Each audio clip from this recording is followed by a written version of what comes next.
Bonsoir à toutes, bonsoir à tous et bonsoir Alix Garin. Bonsoir. Ravi de vous avoir. Alix, 3 questions. Si vous étiez une couleur, tout d'abord, vous seriez laquelle? Je crois que je serais le jaune. Le jaune, d'accord. Pourquoi? Pour le canari ou Non, je trouve que c'est une couleur gaie, c'est une couleur qui me plaît. C'était ma couleur préférée quand j'étais enfant et elle continue à me suivre. C'est une couleur que j'aime. D'accord, solaire donc.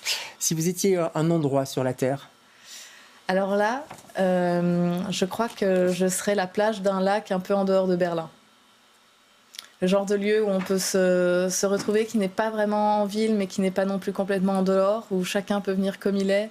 Les Berlinois et les Allemands ont beaucoup la culture du naturisme. Ouais. Et c'est le genre de lieu où on peut se montrer très vulnérable sans avoir peur d'être jugé pour ça. Et D'accord. c'est un état d'esprit qui me plaît beaucoup. Vous l'évoquez d'ailleurs dans quelques planches, dans la BD dont on va parler. Puis si vous étiez un personnage historique féminin? Là, je serais Sophie Calle. Ouais. Historique, pour moi, elle est historique. Oui, elle n'est pas encore morte. Elle le sera. Elle a tellement marqué son temps de l'art contemporain, de l'écriture, de la performance et sa façon d'être au monde. Je la trouve très, très, très fascinante. Sophie Calle, on note. Merci. On va découvrir avec vous maintenant votre 2e album, Impénétrable. Vous êtes l'invité de LCR ce soir.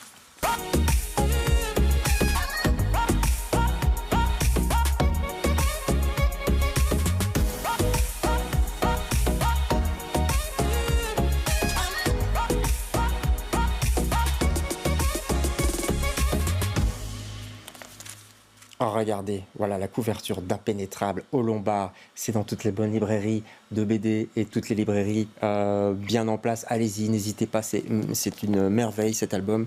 Je vais citer la dernière phrase. On ne fait pas ça pour les romans, mais je vais quand même la citer ici. Personne n'est condamné à souffrir en silence. C'est ça que vous écrivez. C'est pour ça que vous avez voulu écrire ce livre? Oui, complètement.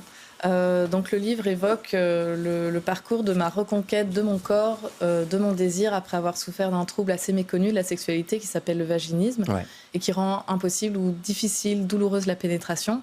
Et donc forcément, ça a eu un impact énorme sur mon couple, sur ma vie, sur ma perspective de la sexualité. Et ça m'a obligée à remettre beaucoup en question ce que je croyais être lié à la sexualité.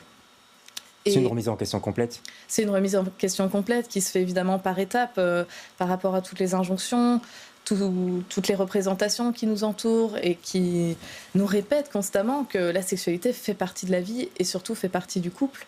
Et quand on se retrouve seul et confronté au fait qu'on n'est plus capable, qu'on ne s'y retrouve plus, que c'est beaucoup de souffrance, non seulement on a très très honte, mais on se sent très seul. Ouais. Et c'est pour un peu briser cette solitude et ce tabou qui entoure ce genre de trouble que je me suis promis qu'un jour je raconterais cette histoire. Ouais, vous vous l'êtes promis, et puis à un moment donné, il faut y aller, il faut commencer à dessiner, à écrire. C'était quoi le déclic? Alors on se souvient évidemment de votre premier succès, c'était Ne m'oublie pas, sur votre grand-mère. Ici, il y a eu là on imagine forcément le déclic avec votre grand-mère. Ici, c'était quoi le moment où vous êtes dit, ça y est, je peux en parler, je suis prête pour en parler? Eh bien, comme je m'étais un peu fait cette promesse d'un jour le raconter, par contre, je ne pouvais pas déterminer quand, parce que je n'avais pas encore la conclusion que pourrait prendre ce chapitre de ma vie, puisque je ne l'avais pas encore vécu. Vous étiez dedans, en fait. Ouais. J'étais dedans. Et il a fallu un peu attendre de voir apparaître ce qui pourrait servir de conclusion à cet album. Et quand cet événement s'est produit, dans la vraie vie, sur le moment, je me suis dit waouh, c'est comme ça que je voudrais que l'album se termine. C'est marrant parce que il y a une mise en abîme, parce que vous le dites dans l'album, vous dites ça y est, parce qu'on vous voit évidemment, vous mettez en scène, vous dites ça y est, je peux dessiner cette histoire, je peux en parler. Ouais. Et pour moi, c'était primordial que ce soit une conclusion optimiste. Ouais. Parce que justement, comme je l'ai évoqué, ce sont des sujets qui sont très douloureux, et je voulais aussi partager l'espoir qui, moi, ne m'avait jamais quitté. À aucun moment, j'ai renoncé à me battre, et je voulais aussi pouvoir promettre ça aux personnes, à toutes les personnes qui sont confrontées à quelque forme de trouble que ce soit. Courage, ça va aller. Ne vous arrêtez pas et continuez à chercher des réponses. Vous dites que c'est un combat, ça a été, on le comprend, difficile, dur, il y a plein d'étapes. La kiné, la sexologue, la psychologue, etc. Enfin, c'est long en fait. J'ai compté, vous le dites à un moment donné dans l'album, je crois 3 ans, c'est ça? Oui. À partir du moment où vous vous en rendez compte? Absolument. Il y a eu un an de déni d'abord. Ouais. Et puis ensuite, un an d'errance médicale où je suis allée voir gynécologue, sexologue, psychologue. Vous expliquez ça très bien. Vous êtes sur Google dans votre chambre et vous cherchez un peu, vous dites qu'est-ce que je fais, quoi. Parce que c'est compliqué d'en parler aussi aux copains, aux parents, etc., quoi. Ah oui, oui, c'est tellement honteux. On a tellement honte quand on se retrouve pas dans la norme, en fait. Quand on ne s'identifie pas à la norme, surtout dans un domaine comme la sexualité. Parce que quand ça va bien, ou à la limite que c'est un peu alternatif, ça va, c'est des choses qu'on représente et dont on parle. Mais par contre, quand ça va pas du tout, quand il n'y a plus aucun désir, quand il n'y a plus aucune pratique, alors là, personne ne veut bien assumer et dire oui, bah oui, pour moi c'est le cas. Et c'est un peu pour ça que j'ai complètement assumé la démarche autobiographique. J'aurais pu en faire un récit, une fiction, mais pour moi, ça aurait vraiment déforcé ce propos, parce que ça avait vraiment de la valeur d'assumer que ça m'était arrivé et de montrer qu'on n'est pas obligé d'en avoir honte. On suit tout ce parcours à travers les personnes dont on vient de parler, et puis on vous suit aussi à l'intérieur, c'est extrêmement intime, à l'intérieur même de votre cerveau. On va regarder une planche où vous dessinez, parce que c'est pas évident de dessiner en fait le doute, etc. Voilà, c'est ça. Et ça, c'est effectivement toutes les injonctions qui se bousculent dans le cerveau. Vous vouliez montrer ça aussi de l'intérieur par le dessin? Absolument, il fallait profiter de toute l'amplitude qu'offre le médium bande dessinée, d'associer le texte et les dessins.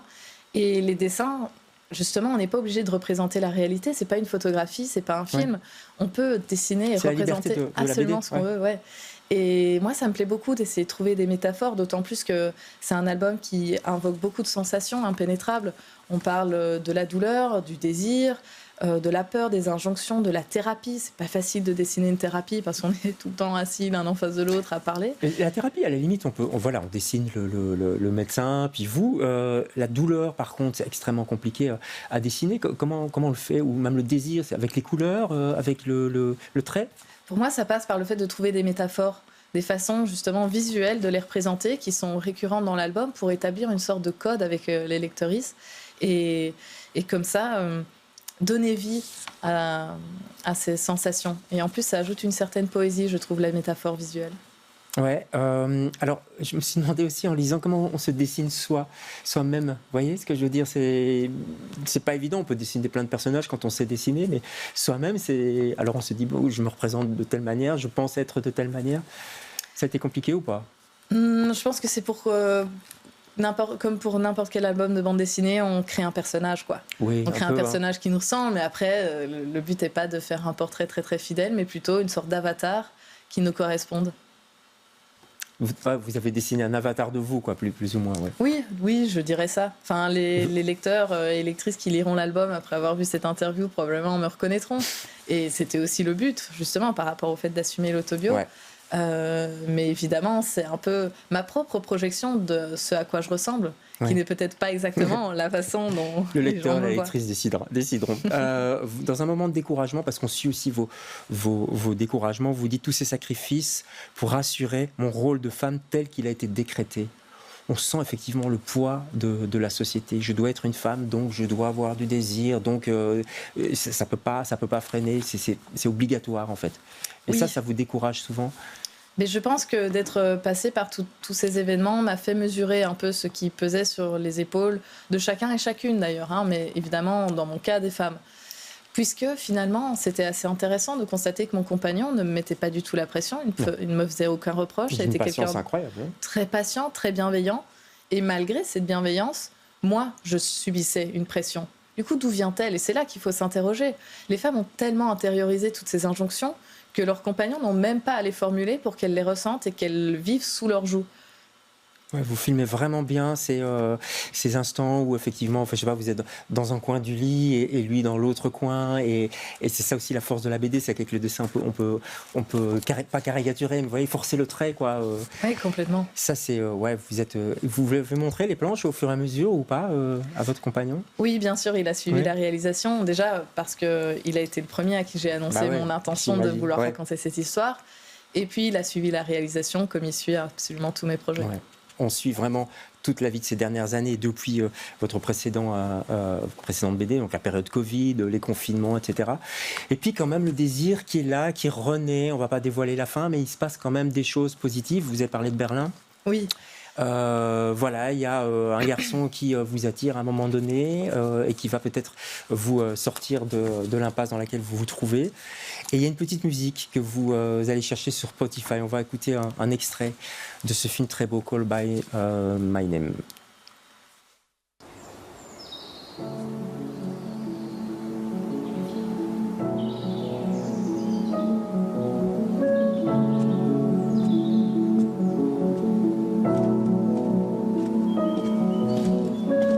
Guarda, sai dove è Oliver? Assomiglia a me.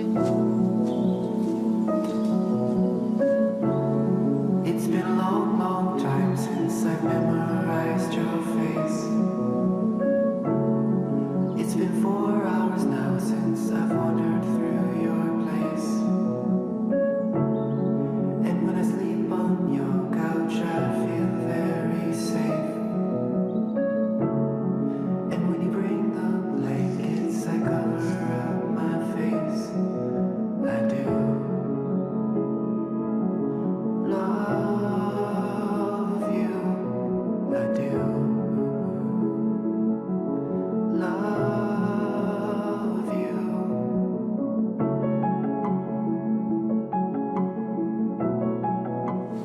Voilà, Futile Device, je ne sais pas si je prononce bien, c'est ça? Sofiane Stevens, je vous ai vu ému pendant le morceau.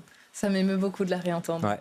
Et ça m'émeut beaucoup de voir des images de Call Me By Your Name, qui est un de mes films préférés, qui est un film qui traite magnifiquement bien de la nostalgie et du sentiment amoureux à la fois. Ouais. Amoureux, amitié aussi, on est un peu, parce que vous évoquez aussi cette question à un moment donné. Hein. Ouais. Amitié, amour, désir, tous ces sentiments qui surgissent dans l'intime et qui nous transcendent, quoi. Ouais. Est-ce que vous croyez au destin? À un moment donné, vous dites dans la bande dessinée, j'ai toujours cru au destin.